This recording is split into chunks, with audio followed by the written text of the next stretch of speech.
বাইশ্বরী পাক দরবার শরীফ বিশ্ব জাকির মঞ্জিল আমার পীর কেবলাজান হুজুর তিনি প্রতিষ্ঠা করেছেন। এবং এখানে ক্ষুধা তালাশিরা, লক্ষ লক্ষ ক্ষুধা তালাশিরা আল্লাহকে পাওয়ার জন্য, আল্লাহ রসুলের মহাসুরা পান করার জন্য তারা দিবা রাতি 24 ঘন্টা এখানে তালিম তাকরিম চলছে। এবং কিয়ামত পর্যন্ত এখানে মানুষ আসবে, কেউ কোনোদিন বাধা দিয়া ফিরাইতে পারবে না।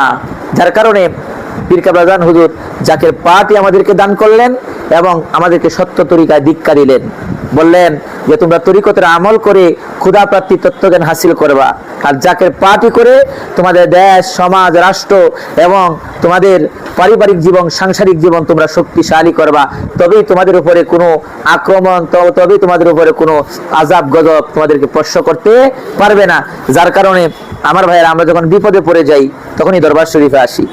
আয়সা জাকের পার্টি মহামান্য চেয়ারম্যান হিজবুল্লাহর ইমাম আমার মেজু ভাইজানের কাছে যখন আয়সা আমরা বলি, তখনই আমাদের সব দুঃখ দন্য লেশ মাত্র সব চলে যায়। তখন আমাদের মনটা ফ্রেশ হয়ে যায়, ঠিক না ভাই? ঠিক ফ্রেশ হয় না?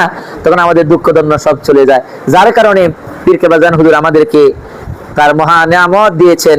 যেই নিয়ামত একটা হলো জাকের পার্টি, একটা হলো তরিকা। আর পীর কেবলাজান হুজুরের সবচেয়ে বড় নিয়ামত হলো তার আওলাদ হিজবুল্লাহর ইমাম জাকের পার্টির মহামান্য চেয়ারম্যান মহোদয়।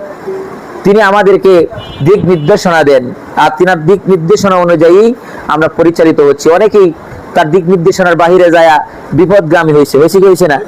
যারা বলা হয়েছে কি হয়েছে না? তারা পথ হারিয়েছে এবং তারা বিপদগামী হয়েছে, যার কারণে তাদের অস্তিত্ব আজকে বিলীন হয়েছে। আমার ভাইয়েরা, যতক্ষণ পর্যন্ত আমাদের উপরে হিজবুল্লাহর ইমামের পবিত্র কদম মোবারক থাকবে, ততক্ষণ পর্যন্ত আমাদের কোনো ভয় নাই। আমরা মহা বিপদে পড়ে যাই, আবার ওনার কাছে আসলে উনি যখন ওনার নুরানি হাত মোবারক আল্লাহ দরবারে উঠায়, তখন আমাদের সমস্ত বিপদ আপদ চলে যায়। যায় কি যায় না? আমাদের অন্তর প্রশান্তি আমরা লাভ করি, আমাদের অন্তর শীতল হয়ে যায়। যার কারণে আমরা হিজবুল্লাহর ইমামকে মন প্রাণ দিয়ে ভালোবাসবো। বাসবো কি বাসবো না? যে বলেন বাসবো কি বাসবো না? পীর কেবলাজান হুজুর নসিহত শরীফে লিখেছেন আদাবুল মুরিদের ভিতরে যে বাবা, দৌতকারী হাতে মুদ্রা যেমনি ভাবে থাকে, ঠিক তেমনি ভাবে আপন পীরের কদম মোবারকে তুমি থাকো। যদি থাকতে পারো তখন তোমাদের জন্য ক্ষুধা প্রাপ্তি তত্ত্বজ্ঞান হাসিল হয়ে যাবে, ঠিক না ভাই? ঠিক। দৌতকারী হাতে মুদ্রা থাকে, দৌতকারী ইচ্ছা করলে মুদ্রাকে যেমনি ইচ্ছা তেমনি ভাবে ধইতে পারে কি পারে না? মুদ্রার কোনো ইচ্ছা অনিচ্ছা নাই। যখনই আপনি আপনার পীরের কদম মোবারকে আসবেন, যখনই আপনি পীরের কদম মোবারকে আমরা নেসার হয়েছি, যখনই আমি আমার পীরের কদম মোবারকে আমাদের মন প্রাণকে উজাড় করে ওনার কদম মোবারকে সঁপে দিয়েছি, তখন আমাদের ইচ্ছা অনিচ্ছা নাই। ওরে পীর রাজি যার উপরে আমার রাসূল রাজি তার উপর, পীরে যারে দয়া করে মুর্দা দিল তার জিন্দা হয়। ও কুল সাগর মাঝে ডুবানো কাবে সে যায়।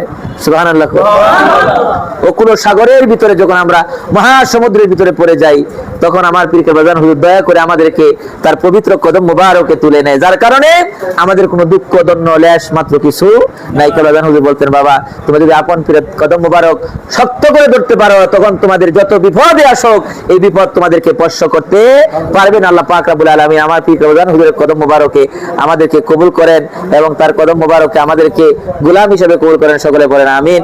আসসালামু আলাইকুম ওয়া রাহমাতুল্লাহি ওয়া বারাকাতুহু।